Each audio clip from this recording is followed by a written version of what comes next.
C'est l'histoire d'une exploratrice qui voyage le monde à la recherche de civilisations perdues. Un jour, alors qu'elle parcourt l'Afrique, elle arrive dans un petit village au milieu de nulle part.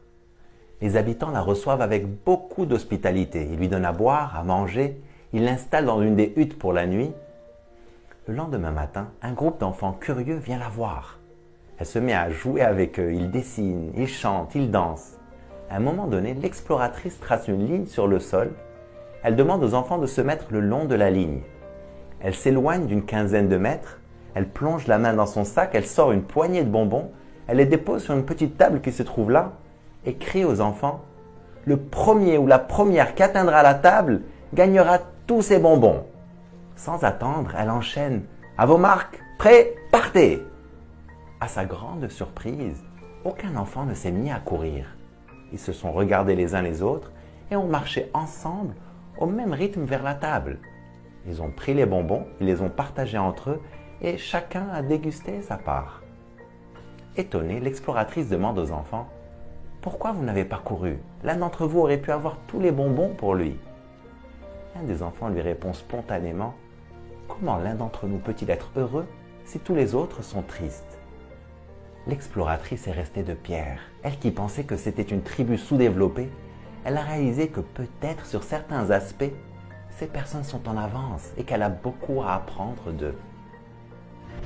La vie n'est pas une course contre les autres, mais une expérience avec les autres. Malheureusement, on vit aujourd'hui dans une société où il y a comme une tendance à l'égoïsme ou à l'individualisme. On s'en fout d'écraser les autres ou même de tricher pour soi-disant réussir ou gagner. On manipule l'information, on ne partage pas tout ce que l'on sait, on a peur qu'on nous vole nos idées ou qu'on nous dépasse. On s'en fout de polluer nos océans ou de détruire nos forêts si ça peut nous profiter. On ne se rend pas compte que cet état d'esprit est la principale raison pour laquelle tant de personnes se sentent si seules et sont si malheureuses aujourd'hui. On ne se rend pas compte que cet état d'esprit est en train de mener le monde à sa perte. Nul ne pourra jamais gagner avec un état d'esprit individualiste. Parce que même si toi tu es heureux et tu as tout le confort du monde, mais l'autre n'est pas bien. L'autre, c'est la maîtresse de tes enfants à l'école, ou c'est le boulanger, ou c'est un client, ou c'est un collègue de travail. Et si la personne n'est pas bien, directement ou indirectement, tôt ou tard, ça va affecter ta vie aussi. C'est comme pour ton corps. Si tu as une infection quelque part, tu ne peux pas être indifférent. Tu comprends que si tu ne t'en occupes pas, tôt ou tard, ça va se propager. Et c'est tout ton organisme qui va payer le prix. Tu vas avoir de la fièvre, tu vas tomber KO. Que tu le veuilles ou pas, nous faisons tous partie d'un même corps. Nous faisons tous partie d'un même organisme vivant, qu'est la planète. La réalité, c'est que dans ce monde, la seule et unique manière de gagner, c'est si on gagne tous.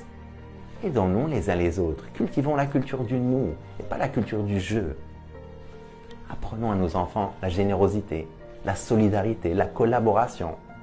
Quelque chose de puissant se produit lorsque tu partages. Non seulement le bonheur est plus grand et la vie est bien évidemment meilleure, mais en plus, ce que tu donnes se multiplie. Je t'encourage à vivre une vie extraordinaire. Vive al-hayat!